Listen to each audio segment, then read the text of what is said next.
I don't want exemption. I want to keep my basics strong. Because one main reason for this is that if I would be claiming exemptions in today's time, I would be facing heavy difficulties when I reach skill level and professional level. Correct. Because those subjects are linked with your basics.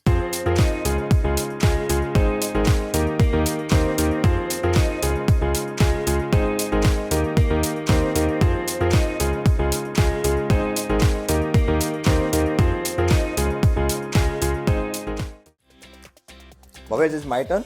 Yeah. Okay. Your turn. So skip, reverse, and Uno. Yes, yeah. Today with me, I have Bhavya Anam, who's the student studying at FinPlan Edu. I'm very, very excited to understand here about Bhavya's journey, about how he started the ACCA qualification and what has been his career breakthrough. In this episode, we'll be looking at some of the key agendas and facts that can help you guys to understand the transformation that Bhavya has taken across. Hi, welcome Bhavya on the show. Hello, sir. Hello.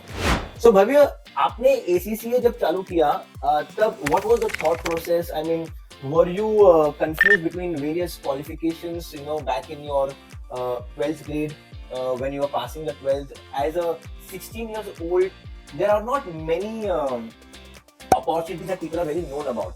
How really did you come across the qualification and why did you take up something of this sort? So I remember when I was in grade 12, so at the end of our second term, the career counseling session was held in our school. I actually don't remember the name of the career counselor, but I asked him that what qualification I can choose in the commerce field, so which has a great recognition in India as well as overseas. So he suggested me with the 4 very precious letters, that is ACCA. But भव्य, आपको CA का भी तो option था तभी, तो आपने CA, because most of the people आज भी tier 1 cities के अंदर ACCA जानते हैं, but tier 2 and tier 3 cities के अंदर ACCA नहीं जानते हैं. You come from a town wherein you already knew about ACCA because somebody, you know, came across to you and gave you the understanding. How can many of those students who stay in the outskirts of the metro cities have no connection with global professional qualification like ACCA? How do you think that, you know, they should be preparing their mindset for a career in accounting and finance? So the thing is that every individual has their own personal interests and their own personal goals. So I would specifically recommend through my personal experiences that don't just means after 12th if you want to start a particular qualification, don't stick to that, yes, after 12th I want to start this. First have a detailed research on other qualifications as well. Like in the field of accounting and finance, we have various qualifications like ACCA, we have CA, CPA, CFA, CMA. So just have a detailed research on these things. And as per your personal goals, your personal interest in the field of accounting and finance, and then you fix that, yes, I want to do this particular kind of qualification. Bhavya, ACCA has started becoming very well known among the students after 12th, generally the undergraduates. आपको क्या लगता है कि what is one key thing that is inspiring out of undergraduates like you to take up a qualification like ACCA? So in today's market, many companies are looking that they want something different. Not just this candidate has completed his graduation, not this, but what extra do you have for your personal gains actually. So in today's market, the companies are looking that apart from your graduation, what other skills or what other qualifications do you have? And where do you think that a qualification like ACCA fits very well when somebody looks at, you know, you have done graduation plus ACCA? Why do you think that an employer per se or a company per se would recognize your skills with an ACCA qualification in the marketplace of today? So as I said, ACCA is having, like, you don't have a grouping system in ACCA to pass your examinations. It is like you can give individually. So you can balance your bachelor's life as well as your professional qualification life together. It's not like a grouping system है तो आपको बहुत pressure लगेगा इस बात पे कि भाई देना ही है ऐसा करके. So you can give it at your own pace as well. And second thing is that ACCA is globally recognized. Bhavya, did you go through the syllabus of ACCA while making a decision to pursue a program, or were you looking more from ACCA from an outputs perspective? What kind of jobs, what kind of recognition, what kind of security that the program provides?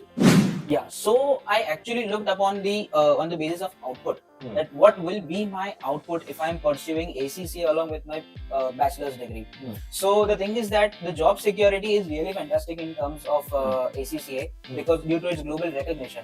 Being specific, ACCA is actually recognized in more than 180 plus countries, and you have signing authorities in more than 70 plus countries.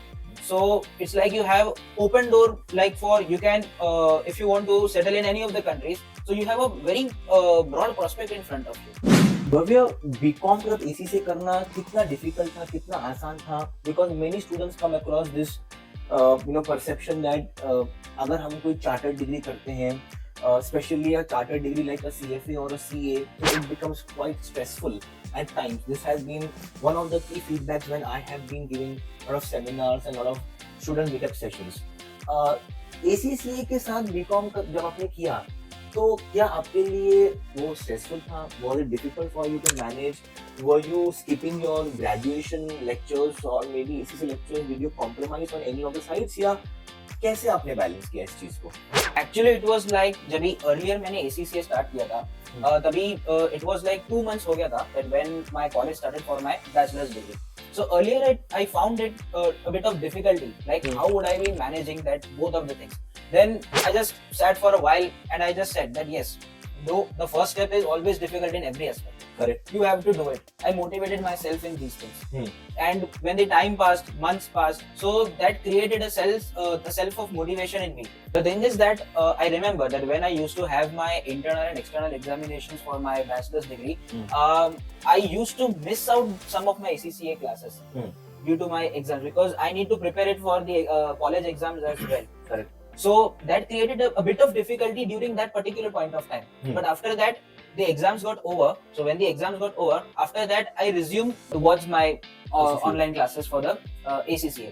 So I was practicing. So for an instance, I would take an example that these concepts were being cleared in today's class for my ACCA. So I would keep a target on a daily basis that yes, today I have to complete these things, and I would do on that basis. I would not pile up my things because in future, after few days, a couple of days or a couple of weeks, I would be facing that difficulty, and I would regret at that time that अरे यार अगर मतलब पहले कर दिया होता तो आज मैं उस pressure में नहीं होता. Correct. Because I have to balance my professional qualification as well as my bachelor. Better to do what needs to be done today itself. Today itself. So it was like I was focusing on both. For my bachelor's, I used to attend the colleges. I remember the timing of my colleges that it was from morning 7 a.m. to 11 a.m. Just 4 hours it would be. So and after that, when I used to come home, I used to do my ACCA studies as well. So it was not like a बहुत ज़्यादा hectic भी नहीं था. But earlier stages में आपको difficulty हो सकता है थोड़ा बहुत to manage करने के लिए because this is for the first time you are doing it. Correct. But जैसे जैसे आपको एक habit होती जाएगी कि हाँ कि चलो अभी college से हम घर आ गए, so now yes I have to do my ACCA studies. फिर थोड़ा college पे studies पे आपने focus कर दिया. So उसके बाद एक habit set हो जाएगी, आपका एक daily routine जैसा set हो जाएगा. So फिर उसके बाद you would be at an ease. आप एक अपनी pace पे ही रहोगे. Bhavya, how did you come across FinPlan? Did you plan to study by yourself first, or did you plan since earlier study with a learning partner and understand the key concept thoroughly? What was your approach while after you took up ACCA? So when I planned that yes I want to do ACCA as a professional qualification, it was like I want to do my ACCA through a recognized institution. So I had a word with some of my relatives and they guided me. कहाँ relatives आपके कहाँ रहते हैं? मेरे relatives actually Mulund में रहते हैं. Okay, Mulund and Ghatkopar. Okay. So one of my relatives they take tuitions. So the student who used to come at their place, he also used to pursue ACCA. Okay. And he was from FinPlan Institute. Okay. So when I had a word with him, he told that yes, so if you're planning to do ACCA, you just look that yes, you have to do from FinPlan. Okay. That's how you got Yes, to know about FinPlan. FinPlan. तो FinPlan की journey आपकी चालू कब से हुई? In which year did you started your ACCA journey? When was your first examination for ACCA that you appeared for? So I actually started my ACCA journey in October 2022. Okay. Year was 2022 and the month was October. And my first exam I gave in April 2023. And that time you were in your first year of graduation. Yes. Okay. And by then you graduated already, you cleared how many papers? So by the time I cleared my graduation, I completed 5 exams.